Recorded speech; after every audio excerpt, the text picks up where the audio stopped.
സൃഷ്ടിയെ നശിപ്പിക്കുന്നത് പാപമാണ്. സൃഷ്ടിയെ സംരക്ഷിക്കുന്നത് ദൈവസ്നേഹത്തിൻ്റെ, ദൈവത്തെ സ്നേഹിക്കുന്നതിൻ്റെ അടയാളമാണെന്ന് ഫ്രാൻസിസ് പാപ്പ പറഞ്ഞു വയ്ക്കുന്നുണ്ട്. Creation, care and custody of creation എന്ന വിഷയത്തെക്കുറിച്ച് സിസ്റ്റർ ധന്യ CMC ഇരിങ്ങാലക്കുട ഉദയ പ്രൊവിൻസിൻ്റെ പ്രൊവിൻഷ്യൽ ആയ സിസ്റ്റർ ഇപ്പോൾ നമ്മളോട് സംസാരിക്കുന്നതാണ്. സിസ്റ്റർ റോമിലെ ഹോളി ക്രോസ് യൂണിവേഴ്സിറ്റിയിൽ നിന്ന് ഇൻസ്റ്റിറ്റ്യൂഷണൽ കമ്മ്യൂണിക്കേഷനിൽ ലൈസൻസ് നേടിയിട്ടുണ്ട്. മുൻ പ്രൊവിൻഷ്യൽ കൗൺസിലറും ഫോർമർ മിഷൻ സുപ്പീരിയർ, ചെന്ന മിഷൻ്റെ മിഷൻ സുപ്പീരിയറുമായിരുന്നു. ഒരുപാട് സ്ഥലങ്ങളിൽ ക്ലാസ് എടുക്കുകയും ഒക്കെ ചെയ്യുന്ന സിസ്റ്ററെ പ്രത്യേകമായിട്ട് ഈ നിമിഷം ക്ഷണിക്കുന്നു. Panel discussion moderator Reverend Father Simon, Chairman MCBS, delegates, എല്ലാവർക്കും പ്രണാമം അർപ്പിച്ചുകൊണ്ട് സൃഷ്ടിയുടെ പരിപാലനവും സംരക്ഷണവും എന്ന പ്രബന്ധം ഏറ്റവും സ്നേഹത്തോടുകൂടി നിങ്ങളുടെ മുൻപിൽ ഞാൻ അവതരിപ്പിക്കുന്നു. ഏതു തരത്തിലുള്ള ഒരു ലോകമാണ് നാം വരും തലമുറയ്ക്ക് കൈമാറുവാൻ പോകുന്നത്? ഈ ചോദ്യമാണ് ലൗദാത്തോ സി എന്ന പരിസ്ഥിതിയുടെ പൊതു സംരക്ഷണം സംബന്ധിച്ച് ഫ്രാൻസിസ് പാപ്പയുടെ ചാക്രിക ലേഖനത്തിൻ്റെ കേന്ദ്രസ്ഥാനത്ത് നിൽക്കുന്നത്. എന്നാൽ ഈ പ്രശ്നം ലോകത്തിൻ്റെ പരിസ്ഥിതിയെക്കുറിച്ച് മാത്രമുള്ളതല്ല. ജീവിതത്തിൻ്റെ അർത്ഥം, മൂല്യം എന്നിവയെയും സ്പർശിക്കുന്നുണ്ട്. മനുഷ്യ ജീവിതത്തിൻ്റെ ലക്ഷ്യം എന്താണ്? നമ്മുടെ അധ്വാനത്തിൻ്റെയും കഷ്ടപ്പാടിൻ്റെയും അർത്ഥം എന്ത്? ഭൂമിക്ക് നമ്മെ ആവശ്യമുണ്ടോ എന്നീ അടിസ്ഥാന ചോദ്യങ്ങൾ ഉന്നയിച്ചില്ലെങ്കിൽ നമ്മുടെ ആശങ്കകൾക്ക് പ്രസക്തി ഉണ്ടാവില്ല. പരസ്പരം ബന്ധുത്വമുള്ള സൃഷ്ടികൾ. അങ്ങേക്ക് സ്തുതി ദൈവമേ എന്ന മിസ്റ്റർ ഫ്രാൻസിസ് അസീസിയുടെ സൃഷ്ടിയുടെ ഗീതത്തിൽ ഭൂമിയെ മനുഷ്യകുലത്തിൻ്റെ പൊതുഭവനം എന്നാണ് വിശേഷിപ്പിച്ചിരിക്കുന്നത്. കൂടെ പാർക്കുന്ന സഹോദരിയും ഓമനിച്ചാശ്ലേഷിക്കുന്ന സ്നേഹമുള്ള അമ്മയും പോലെയാണ് ഭൂമി എന്ന് വിശ്വോത്തര പ്രാർത്ഥനയിൽ മിസ്റ്റർ ഫ്രാൻസിസ് ചൂണ്ടിക്കാട്ടുന്നു. പ്രപഞ്ചകർത്താവായ ദൈവവും സൃഷ്ടപ്രപഞ്ചവും സൃഷ്ടിയുടെ മകുടമായ മനുഷ്യരും തമ്മിൽ ആഴമായ ബന്ധമാണുള്ളത്. നമ്മുടെ ജീവിതത്തിൻ്റെ നങ്കൂരം ഉറപ്പിച്ചിരിക്കുന്നത് ഈ ബന്ധത്തിലാണ്. ദൈവവും അയൽക്കാരനും ഭൂമിയും തമ്മിലുള്ള മൗലികവും പരസ്പരം ഇഴചേർന്നതുമായ ബന്ധം, അത് നമ്മുടെ അടിസ്ഥാനം തന്നെയാണ്. നാം സൃഷ്ടികളായതുകൊണ്ട് ഓരോന്നിനും പരസ്പര ബന്ധുത്വമുണ്ട്. ഈ ബന്ധം ഇന്ന് നമുക്കുള്ളിൽ തകർന്നിരിക്കുകയാണോ എന്ന് സംശയിക്കേണ്ടിയിരിക്കുന്നു. സൃഷ്ടിയുടെ സംരക്ഷണം അത് ഓരോ വ്യക്തിയുടെയും ഉത്തരവാദിത്തമാണ്. മനുഷ്യൻ പൂഴിയാണ്. ഉൽപ്പത്തി 2:7. ഭൂമിയിലെ ധാതുക്കൾ കൊണ്ടാണ് മനുഷ്യ ശരീരം രൂപപ്പെടുത്തിയിരിക്കുന്നത്. അതിലെ വായുവാണ് നാം ശ്വസിച്ച് ജീവിക്കുന്നത്. അതിലെ ജലം ജീവന്റെ പാനീയവുമാണ്.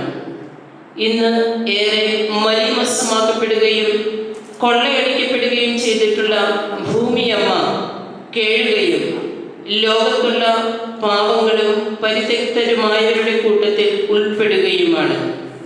അതിനാൽ നമ്മെ, വ്യക്തികളെയും കുടുംബങ്ങളെയും ദേശീയ പ്രാദേശിക സമൂഹങ്ങളെയും പാരിസ്ഥിതികമായ മാനസാന്തരത്തിന് ക്ഷണിക്കുന്നു.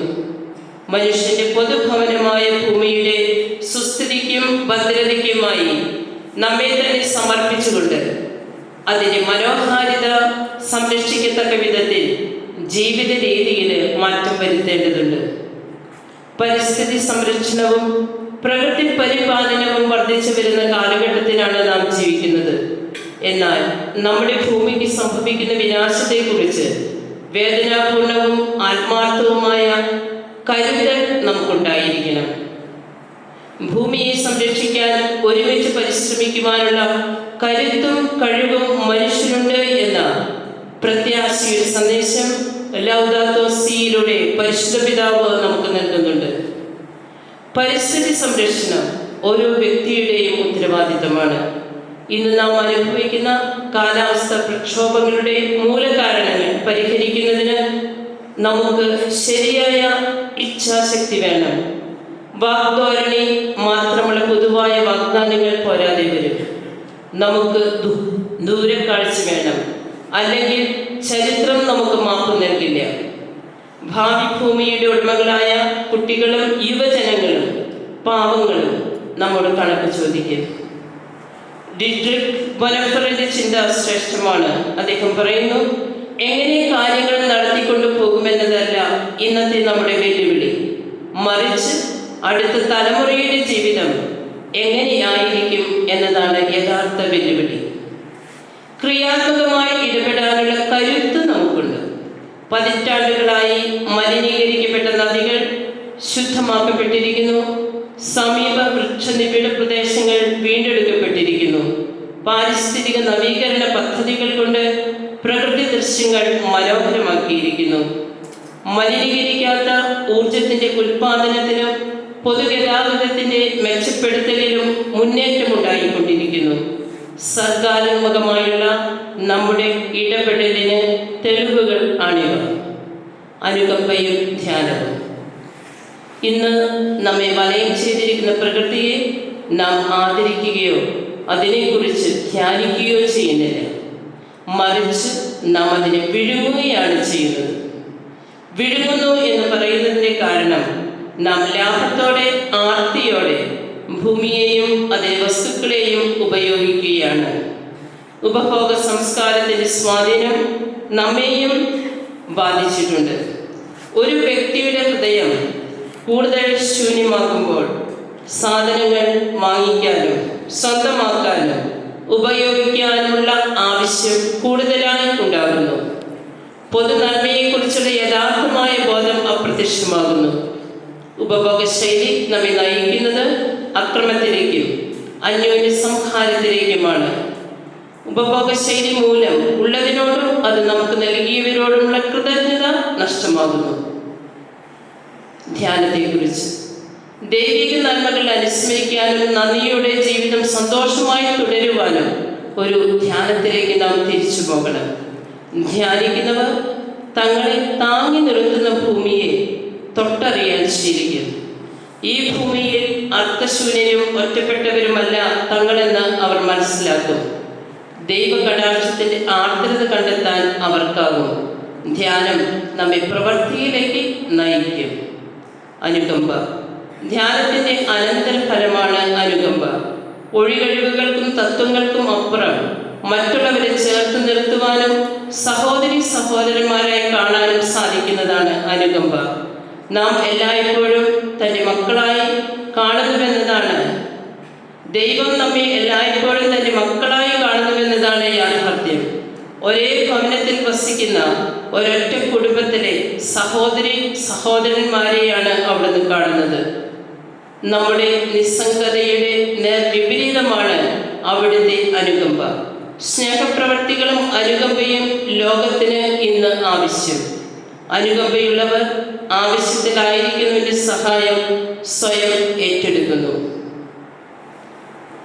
പാരിസ്ഥിതിക പരിമിതികളെ അതിജീവിക്കുന്ന ബന്ധങ്ങളിലെ ഊഷ്മളത എങ്ങനെ നിലനിർത്താം? 3 പോയിന്റുകളാണ് ലൗദാത്തോ സിയിൽ നമുക്ക് കാണാനായിട്ട് സാധിക്കുക. ആദരവ്, ദൃഢനിശ്ചയം, പോരാട്ടം. ആദരവ്, ജീവിതത്തോട് ഒരു പുതിയ ആദരവ്. ദൃഢനിശ്ചയം, സുസ്ഥിരത നേടിയെടുക്കാനുള്ള ദൃഢനിശ്ചയം. പോരാട്ടം, നീതിക്കും സമാധാനത്തിനും വേണ്ടിയുള്ള പോരാട്ടം. നമ്മിൽ നിന്ന് പുറത്തു കടന്ന് മറ്റുള്ളവരെ എത്തിച്ചേരുവാനുള്ള കഴിവ് എപ്പോഴും നമുക്കുണ്ട്. നാം ഇത് ചെയ്യാത്ത പക്ഷം മറ്റു സൃഷ്ടികളുടെ യഥാർത്ഥ യോഗ്യതയോടെ അംഗീകരിക്കാനാവില്ല. സൃഷ്ടികളുമായുള്ള ആരോഗ്യകരമായ ബന്ധം നമുക്ക് സ്ഥാപിക്കാനാകണം. അതിന് ചില പോയിന്റ്സ് ഇവിടെ ചൂണ്ടിക്കാണിക്കുന്നു. 1, നമ്മുടെ പ്രവൃത്തികളിലൂടെ ദൈവത്തിന്റെ സൃഷ്ടികളെ ഉപദ്രവിച്ച മാർഗങ്ങൾ നാം അംഗീകരിക്കുക, ഹൃദയത്തിൽ അനുതാപം ഉണ്ടാക്കുക. 2 ഉദാരമായ കരുതലിൻ്റെ അരൂപി വളർത്തിയെടുക്കുക. 3 ലോകം ദൈവത്തിൻ്റെ സ്നേഹ സമ്മാനമാണെന്ന് കരുതി സൽപ്രവർത്തികളിലൂടെ അവിടുത്തെ മഹാമനസ്കത ശാന്തമായി അനുകരിക്കാൻ വിളിക്കപ്പെട്ടിരിക്കുന്നു. 4 സാർവത്രിക കൂട്ടായ്മയിലെ അംഗങ്ങളാണ് നാം.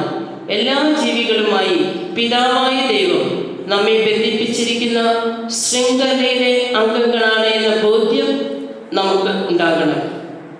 പ്രപഞ്ച സൃഷ്ടിക്ക് വേണ്ടി കരുതലും പരിപാലനവും നൽകുന്നതിനുള്ള ചില പ്രായോഗിക പരിപാടികൾ. ജലസംരക്ഷണവും പുനരുപയോഗവും നിർബന്ധമാക്കുക. 2030 ആകുമ്പോഴേക്കും രാജ്യത്തിൻ്റെ 40% പ്രദേശങ്ങളിൽ വെള്ളമില്ലാതാകും. ബുദ്ധിപൂർവം ഉപയോഗിച്ചാൽ ജലം കിട്ടാക്കനി ആകില്ല. 1 അനുദിന ജീവിതത്തിൽ ജലത്തിൻ്റെ ഉപയോഗം നിയന്ത്രിക്കുക. മഴവെള്ളം സംഭരിക്കുക, ജലമലിനീകരണം ഒഴിവാക്കുക, കൃഷിരീതികൾ മാറണം. വലുത് നേരിടുന്ന സ്ഥലങ്ങളിൽ നെല്ലിനും കരിമ്പിനും പകരം മറ്റുള്ളവ പരീക്ഷിക്കുന്നു. വെള്ളം കുറച്ച് കൂടുതൽ വിള എന്നതാകണം പുതിയ നയം. മൈക്രോ ഇറിഗേഷൻ രീതി അവലംബിക്കുന്നത് ജലസംരക്ഷണത്തിന് സഹായമാകും. കുറച്ച് സമയം അതിശക്തമായ മഴ പെയ്യുന്നത് കാലാവസ്ഥാ മാറ്റത്തിൻ്റെ ലക്ഷണമാണ്. ഈ അധിക ജലത്തെ ഉൾക്കൊള്ളണമെങ്കിൽ നീർത്തടങ്ങൾ നിലനിൽക്കണം. 2 പരിസ്ഥിതിയെ സംരക്ഷിക്കണം. വൃക്ഷങ്ങൾ നടുക, പ്ലാസ്റ്റിക് ഉപയോഗം പരമാവധി ഇല്ലാതാക്കുക, മാലിന്യങ്ങൾ വേർതിരിക്കുക, ജൈവ മാലിന്യങ്ങളും അജൈവ മാലിന്യങ്ങളും വേർതിരിച്ച് സംസ്കരിക്കുക. സംസ്കരിക്കാനാവാത്ത മാലിന്യങ്ങൾ ഉണ്ടാക്കുന്ന വസ്തുക്കളുടെ ഉപയോഗം കുറയ്ക്കുകയും ശ്രദ്ധാപൂർവം ഉപയോഗിക്കുകയും ചെയ്യുക. 3 ഊർജം സംരക്ഷിക്കുക. കൽക്കരി, പെട്രോളിയം പോലെയുള്ള ഫോസിൽ ഇന്ധനങ്ങളുടെ ഉപയോഗം കുറയ്ക്കുകയും പകരം ഒട്ടും മലിനീകരണം ഉണ്ടാകാത്ത സൗരോർജം, ജൈവ ഡീസൽ, കാറ്റിൽ നിന്നുള്ള വൈദ്യുതി തുടങ്ങിയവ ഉപയോഗിക്കുകയും ചെയ്താൽ വായു മലിനീകരണം പോലുള്ള മലിനീകരണ പ്രശ്നങ്ങളെ ഒരു പരിധിവരെ കുറയ്ക്കാവുന്നതാണ്. 4 ബോധവൽക്കരണം നടത്തുക. സുസ്ഥിര വികസനത്തിൻ്റെ നന്മകൾ പ്രചരിപ്പിക്കുക. പ്രകൃതി സംരക്ഷണത്തെക്കുറിച്ച് പഠിക്കുക. പ്രകൃതിയെക്കുറിച്ച് കൂടുതൽ വിവരങ്ങൾ മനസ്സിലാക്കുക. അറിവ് പങ്കിടുക. സുഹൃത്തുക്കളോടും കുടുംബാംഗങ്ങളോടും പ്രകൃതി സംരക്ഷണത്തിൻ്റെ പ്രാധാന്യം പങ്കിടുക. പ്രകൃതി സംരക്ഷണ പ്രവർത്തനങ്ങളിൽ പങ്കെടുക്കുക. ഉപസംഹാരം. പരസ്പരമുള്ള നമ്മുടെ കരുതലും ഭൂമിയോടുള്ള കരുതലും ആഴത്തിൽ ബന്ധപ്പെട്ടതാണ്. പ്രകൃതിക്ക് നേരെ നടക്കുന്ന ആക്രമണത്തിന് ജനങ്ങളുടെ ജീവിതങ്ങളിൽ പ്രത്യാഘാതമുണ്ടാകും. നമുക്ക് ചുറ്റുമുള്ള ലോകവുമായി ദൈവം നമ്മെ ഇഴുകി ചേർത്തിരിക്കുന്നു. മണ്ണിനെ ഊഷരമായി ഇടാതെ മണ്ണുമായി നമുക്ക് ബന്ധം വേണം. മനുഷ്യൻ സർവ അധികാരിയും സർവശക്തനും അതിരുകളില്ലാത്തവനുമാണെന്ന് ചിന്തിക്കുന്നത് അവസാനിപ്പിക്കണം. ഇതിൽ നിന്നും വ്യത്യസ്തമായി വിനീതമായി ഇടപെടാനാകണം. നമ്മുടെ ഭവനമായ ലോകത്തോട് അനുരഞ്ജനപ്പെടാനും അതിനെ കൂടുതൽ മനോഹരമാക്കുവാനുമുള്ള ദൗത്യം നമുക്ക് ഉത്തരവാദിത്വപൂർവ്വം നിറവേറ്റാം. മാലിന്യങ്ങളും മലിനീകരണങ്ങളും കുറയ്ക്കാനും വീണ്ടും വിചാരത്തോടെയുള്ള ഉപഭോഗത്തിനും ഭവനങ്ങളിൽ ശ്രമം നടത്തിയാൽ പുതിയ സംസ്കാരം സൃഷ്ടിക്കപ്പെടും. അധികാരികളായ നമുക്ക് ഇപ്രകാരമൊരു പുതിയ സംസ്കാരം സംജാതമാക്കാൻ ഒരുമിച്ച് ശ്രമിക്കാം. നന്ദി, നമസ്കാരം. സിസ്റ്റർ പ്രത്യേകമായ പ്രാക്ടിക്കൽ സൊല്യൂഷൻസും പ്രിക്കോഷൻസും ഒക്കെ നമുക്ക് പകർന്നു തരികയും ചെയ്ത് വളരെ മനോഹരമായി ഈ വിഷയം അവതരിപ്പിച്ച സിസ്റ്ററിന് എല്ലാവരുടെയും പേരിൽ പ്രത്യേകമായി നന്ദിയും ഒപ്പം നൽകുകയും. തുടർന്ന് 7 to 10 minutes നമ്മൾ ഡിസ്കഷനുള്ള സമയമാണ്. പെട്ടെന്ന് പെടപെടാതെ ചോദ്യങ്ങൾ ചോദിക്കുക, വെറുതെ ഉത്തരവും വരുന്നതായിരിക്കും. ഫ്രാൻസിസ് പാപ്പായും അതിനുശേഷം വികാസ് ഫോർ കോൺസെൻട്രേറ്റ് ലൈഫ് പറഞ്ഞു വെച്ചിരിക്കുന്ന ഈ പ്രത്യാശ നഷ്ടപ്പെട്ട 3 മേഖലകളാണ് നമ്മൾ കൈകാര്യം ചെയ്യാൻ ശ്രമിച്ചത്. ഒന്ന്, പാവങ്ങളുടെ നിലവിളി, 2 പ്രകൃതിയുടെ നിലവിളി, 2 മനുഷ്യത്വത്തിൻ്റെ നിലവിളി.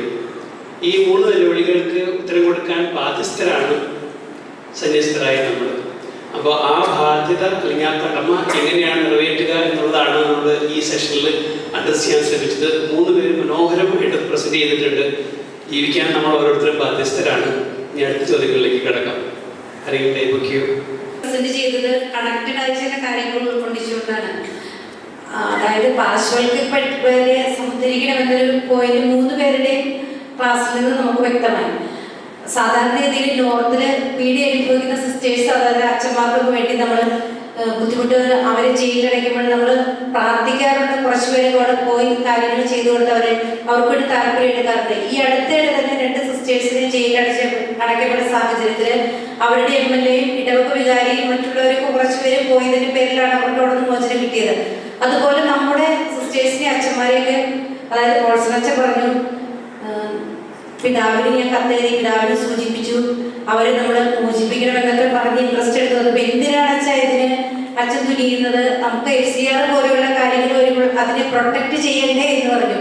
അച്ഛൻ പറഞ്ഞത് തന്നെ എനിക്ക് തോന്നുന്നു ശരിയാണെന്ന്. കാരണം പലപ്പോഴും നമ്മൾ പിതാക്കന്മാരുടെ അടുത്ത് സമീപിക്കുമ്പോൾ എന്തിനാണ് നിങ്ങൾ കൂടുതൽ ഇൻട്രസ്റ്റ് എടുത്ത് ചെയ്യുന്നത്, അപ്പൊ എങ്ങനെയാണ് നമ്മുടെ മിഷൻ പ്രവർത്തനങ്ങളെ നമ്മൾ വിജയിപ്പിക്കുന്നത്?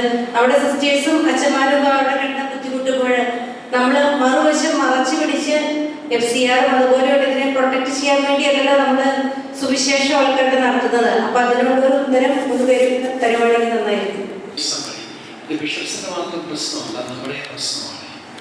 സംഗതി ഇതാണ്, is my circle of solidarity wide enough to go beyond my petty concerns, my congregation's petty concerns, my diocese concerns or whatever, or even my financial concerns.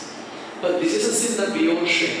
നമ്മളെല്ലാം ഷെയർ ചെയ്ത ഒരു സിനാണ്. ഞാൻ എൻ്റെ പേപ്പറിൽ എഴുതി വെച്ച് ഞാൻ പറഞ്ഞില്ല, സമയമില്ലാത്ത കാരണം. ഞാൻ ചോദിക്കട്ടെ, നോർത്ത് ഇന്ത്യയിൽ പല പാസ്റ്റേഴ്സും ഇപ്പോഴും ജയിലിൽ കിടക്കുന്നു.